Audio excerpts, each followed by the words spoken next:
This is the Ocean Ranger. When it was launched, it was said to be the largest oil rig in the world, and it was truly impressive. It was like a massive floating stadium built to withstand the worst weather conditions of the North Atlantic Ocean. But on February 14th, 1981, something would happen on board that for the crew would turn it into the worst place on Earth to be stranded. This is the horrifying story of the Ocean Ranger, and as always, viewer discretion is advised.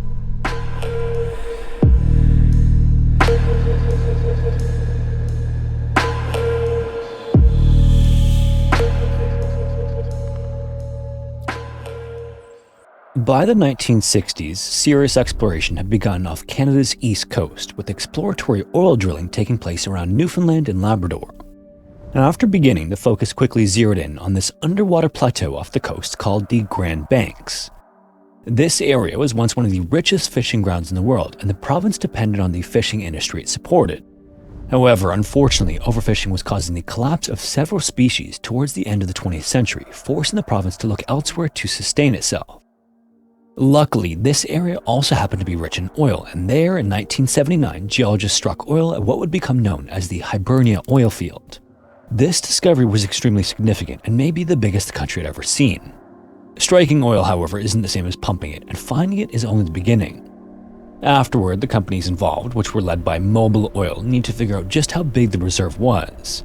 They needed data, and to get that data, they needed to drill a series of wells to map out the boundaries and capacity of the oil reserve.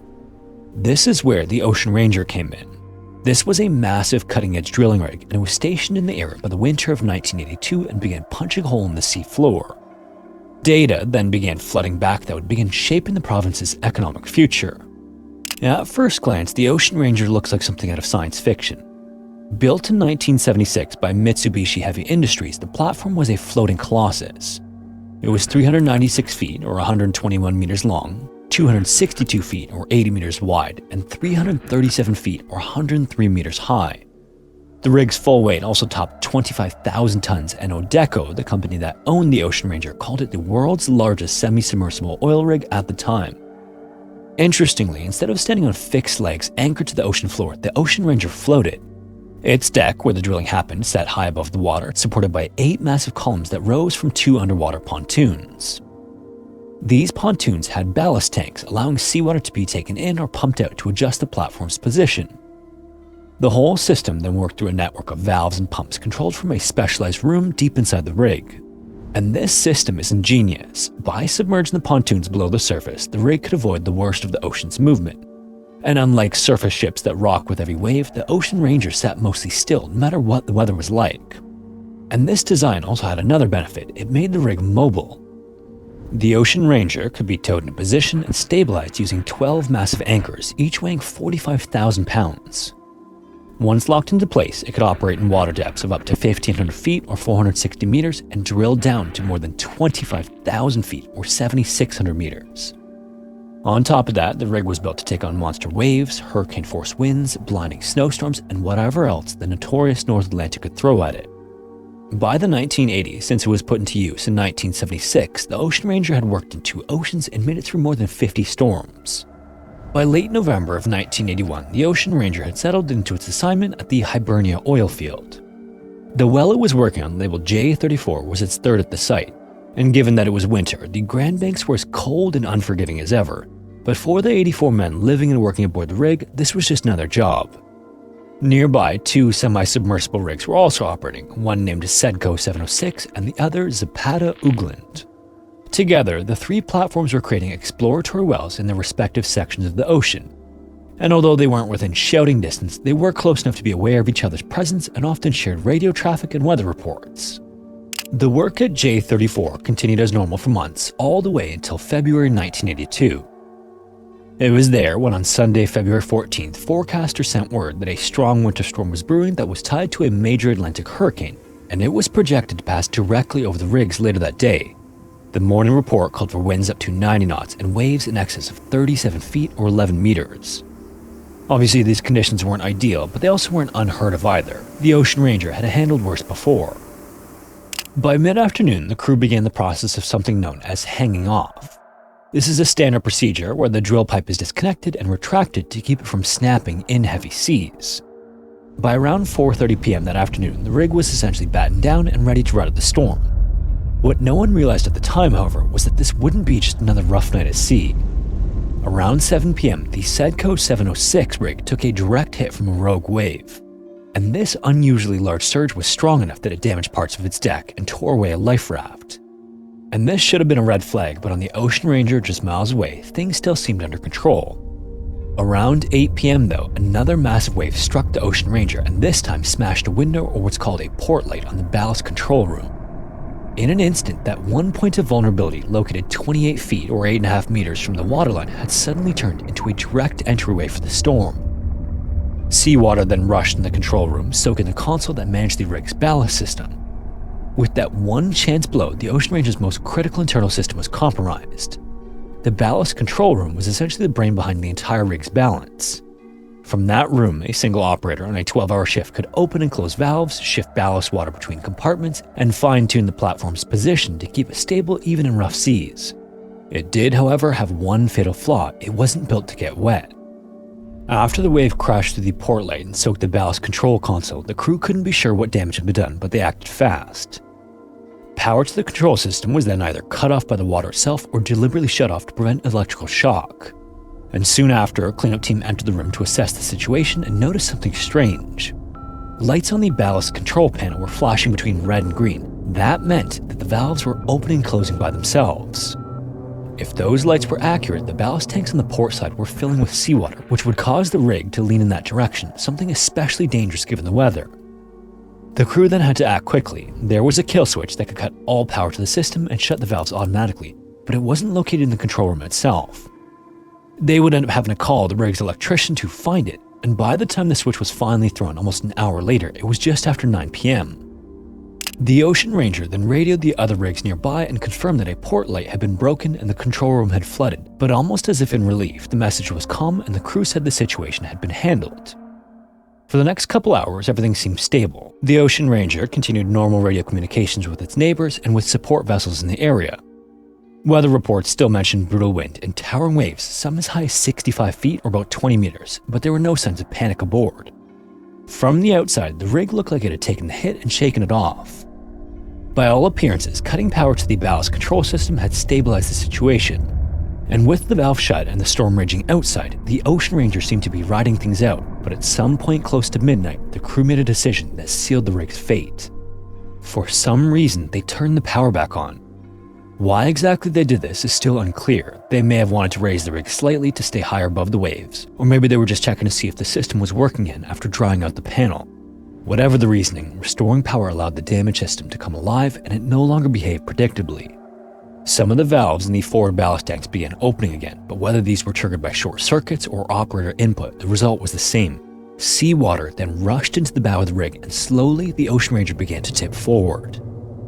Around this time, nearby rigs and vessels picked up bits of radio chatter from the Ocean Ranger, including reports of the rig listing and repeated attempts to shut the ballast system back down, but the damage was already done. Each time the crew tried to cut power and stop the water flow, the few seconds it took for the valves to close allowed even more water to pour into the ballast tanks. Now, normally, the way to fix a forward list would be to pump the water back out using the pumps at the rear of the rig, but now the angle of the rig made that impossible. The pumps simply didn't have enough power to push the water that far uphill. There was another solution, which was transferring water from the bow to the middle tanks, but no one on board seems to have known how to do this. So in desperation, someone in the control room came up with a backup plan. There was a set of brass rods designed to manually operate the valves if the system failed. The crew then shut the power off again and began threading the rods into the panel, but they immediately discovered a problem. The rods could only open the valves, not close them, and without power, the control room's indicators were dead, so the crew had no way of knowing which valves were open, which were closed, or where the water was going. This meant they were working blind, and with every move, the situation was getting worse. As more valves opened, more water flooded the forward tanks. The rig's listing then grew steeper, and soon it crossed a line it couldn't come back from. All the while, the churning sea below was just 5 degrees Celsius or 41 Fahrenheit. Any splashing inside would have been brutally cold.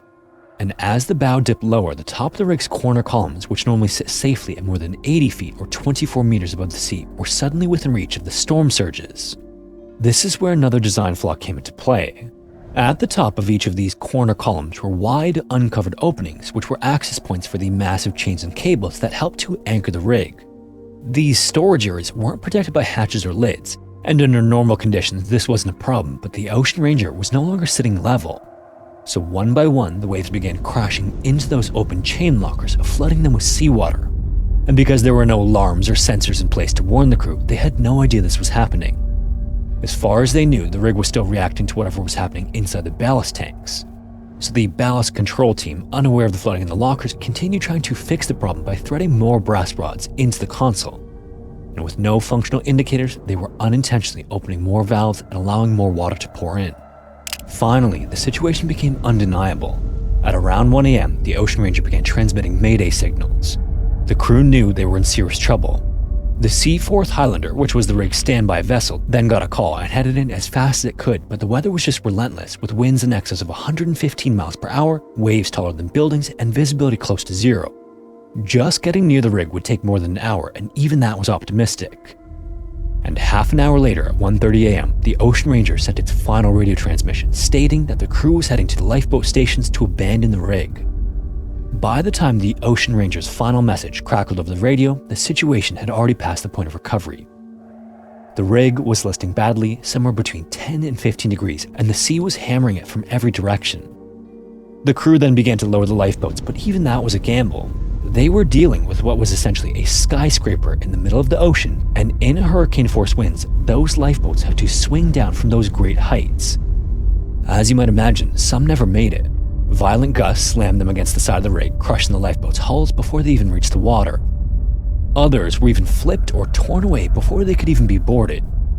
And it's likely, although not entirely certain, that many of the men simply jumped or were thrown into the frozen Atlantic. In water that cold, even strong summers could only last minutes before hypothermia took over, and that's not to mention the massive violent swells they were in. The Seaforth Highlander arrived at the site just after 2 a.m. and fired an emergency flare to let up the chaos, but what they saw was grim. The Ocean Ranger was still afloat but badly listing, and waves were continuously washing over the deck. There were also no sign of people on board, and the lifeboats appeared to all be gone. Debris was also scattered across the water, but they managed to spot one battered lifeboat with survivors actually alive inside. The Highlander then managed to get close and threw a line to secure it, and for a brief moment it looked like at least a few men would make it out alive. But just then, a massive swell rose and rolled the lifeboat over, tossing everyone into the sea. The crew of the Highlander tried desperately to pull them out, but the waves kept beating them back. One of the ship's officers even got within feet of a man in the water before another wave slammed in and snapped the line. The lifeboat, by then upside down, drifted off into the night, and it was never seen again. Nearby support vessels also arrived shortly after, but the conditions were brutal.